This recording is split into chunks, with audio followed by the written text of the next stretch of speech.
الحمدللہ کفا والسلام علی عبادہ الذین اصطفی اما بعد۔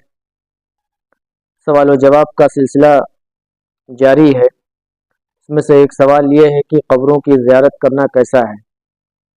قبروں کی زیارت کرنا مستحب عمل ہے، لیکن قبر کو میلہ اور ٹھیلا کی جگہ بنانا، اس کو سجدہ کرنا، اس سے مراد مانگنا، اس کے لیے نذر و نیاز کرنا، وہاں نماز پڑھنا، یہ سب شرکیہ اعمال میں سے ہے۔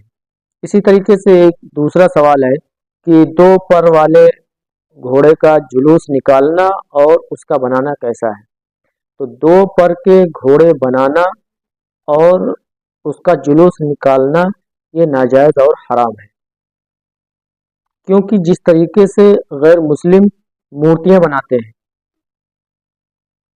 پتھروں کے، کاغذوں کے، اور اس کو خدا تصور کرتے ہیں اور اس کے سامنے سجدہ کرتے ہیں، اس سے مانگتے ہیں، اس سے مدد طلب کرتے ہیں، اس کو مشکل کشا مانتے ہیں، تو اسلام کے اندر اس کا تصور ہے ہی نہیں۔ لیکن یہ اعمال کر کے ہم اپنے آپ کو شرک میں مبتلا کر رہے ہیں، اور شرک اللہ سے دور کرتی ہے، اور اللہ شرک سے نفرت کرتا ہے، اس کو معاف نہیں کرتا ہے۔ اسی طریقے سے یہ جو دو پر والے گھوڑے کے بارے میں کہا گیا ہے، یہ بالکل ہی ایک ڈرامہ ہے، یہ ڈرامہ بازی ہے۔ جو بھی کیا جا رہا ہے گھوڑا بنا کر یا حضرت حسین رضی اللہ تعالیٰ عنہ کی قبر نما بنا کر اور اس کو چلایا جا رہا ہے، جلوس نکالا جا رہا ہے، یہ سب ایک ڈرامہ بازی ہے، اس کا کوئی تصور نہیں اسلام کے اندر۔ ایک دوسرا سوال ہے، کیا تعزیہ داروں کی مجلس میں شامل ہو سکتے ہیں؟ ان کے ساتھ چل سکتے ہیں، دیکھنے جا سکتے ہیں؟ تو تعزیہ داروں کی مجلس میں شامل ہونا درست نہیں ہے۔ آپ جانتے ہیں کیوں نہیں اس میں شامل ہو سکتے ہیں؟ اس لیے کہ وہاں طرح طرح کے بدعات، طرح طرح کی برائیاں، فحاشیاں، اور نہ جانے کون کون سی برائیاں وہاں ہوتی ہیں۔ ہماری نوجوان لڑکیاں ہوتی ہیں، نوجوان بچے ہوتے ہیں، اور زناکاریاں آنکھوں کے ذریعے، چل کے ذریعے، باتوں کے ذریعے بہت ساری چیزیں وہاں کی جاتی ہیں۔ بہرحال ایک آخری سوال ہے کہ ہندوستان میں تعزیہ داری کس نے شروع کی؟ تو اس کا جواب ہے، ایک روایت کے مطابق تیمور لنگ کا نام آتا ہے، جو نسلاً ترکی جنگجو اور مذہباً شیعہ تھا۔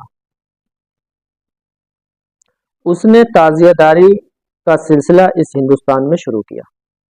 وہ ہر سال بھی عراق کو جایا کرتا تھا، لیکن ایک سال عراق کو نہیں گیا کسی بیماری کی وجہ سے۔ اس نے حضرت حسین رضی اللہ تعالیٰ عنہ کی قبر جیسی شکل بنوائی، اور پھر اس دن سے اس کو تعزیہ کا نام دے دیا۔ اس طریقے سے تیمور لنگ کے ذریعے ہندوستان میں یہ تعزیہ شروع ہوا، اور اس کا گناہ اس کو مل رہا ہے، جس میں لاکھوں نہیں ہزاروں کروڑوں لوگ اس گناہ میں ملوث ہیں۔ اللہ ان تمام چیزوں سے ہماری حفاظت فرمائے۔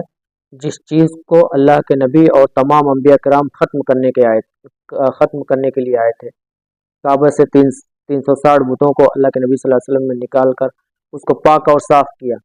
انبیاء کرام تصویر کا تصور نہیں رکھتے تھے، اور مورتیوں کا تصور نہیں رکھتے تھے، اپنی قوم کو ان تمام چیزوں سے روکا۔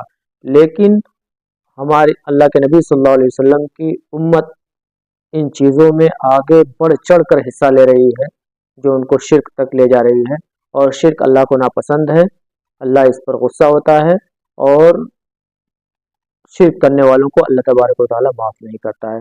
اللہ ہمیں اور ہماری نسلوں کی حفاظت